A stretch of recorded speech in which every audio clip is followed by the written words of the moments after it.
അസ്സലാമു അലൈക്കും വറഹ്മത്തുള്ളാഹി വബറകാതുഹു. ചിലരുണ്ട് ആവശ്യങ്ങൾ കഴിഞ്ഞാൽ തങ്ങളുടെ ബന്ധങ്ങളെ ഉപേക്ഷിക്കുക എന്നത്.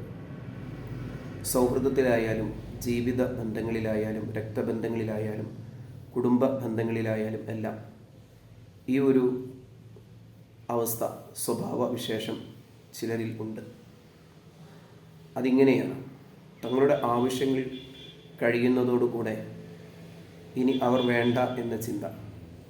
സൗഹൃദ ബന്ധങ്ങളിൽ പ്രത്യേകിച്ച് ആവശ്യം വരുമ്പോൾ ചിലരെ ഏറ്റവും അടുത്ത സുഹൃത്തുക്കളായി കൂടെ കൂട്ടുകയും അത് സാമ്പത്തികമാകാം, ശാരീരികമാകാം, ഇങ്ങനെ ഏതെങ്കിലും തരത്തിലുള്ള ആവശ്യങ്ങൾ നേരിടുമ്പോൾ അവരെ കൂട്ടുപിടിക്കുകയും അത് കഴിയുന്നതോടുകൂടെ ഒരു ഡിസ്പോസിബിൾ ക്ലാസ് എന്നൊക്കെ പറയാവുന്നത് പോലെ ആ ബന്ധങ്ങൾ ഉപേക്ഷിക്കുന്ന ഒരു പ്രവണത ചില സുഹൃത്തുക്കളിലുണ്ട്. പിന്നീട് അവരുടെ യാതൊരു വർത്തമാനവും കണക്ഷനും ഉണ്ടാവുകയില്ല. ഒരു കുശലാന്വേഷണമോ കണ്ട ഒരു പരിചയമോ ഒന്നും ഉണ്ടാവുകയില്ല. പിന്നീട് എപ്പോഴെങ്കിലും ഇതുപോലെ മറ്റൊരാവശ്യം നമ്മെക്കൊണ്ട് നേരിടുമ്പോൾ അപ്പോൾ സൗഹൃദം നടിച്ചുകൊണ്ട് വീണ്ടും വരും. അങ്ങനെയാകാൻ പാടില്ല.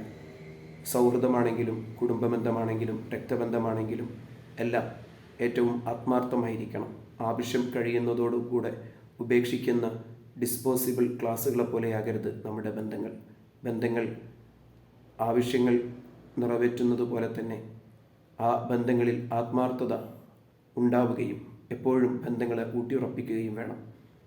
അങ്ങനെ നല്ല ബന്ധങ്ങളെ സൃഷ്ടിച്ചെടുത്ത് ആത്മാർത്ഥമായി ബന്ധങ്ങളെ രൂഢമൂലമാക്കിയെടുക്കാൻ അള്ളാഹു തൗഫീഖ് ചെയ്യട്ടെ. അസ്സലാമു അലൈക്കും വറഹ്മത്തുള്ളാഹി വബറകാതുഹു.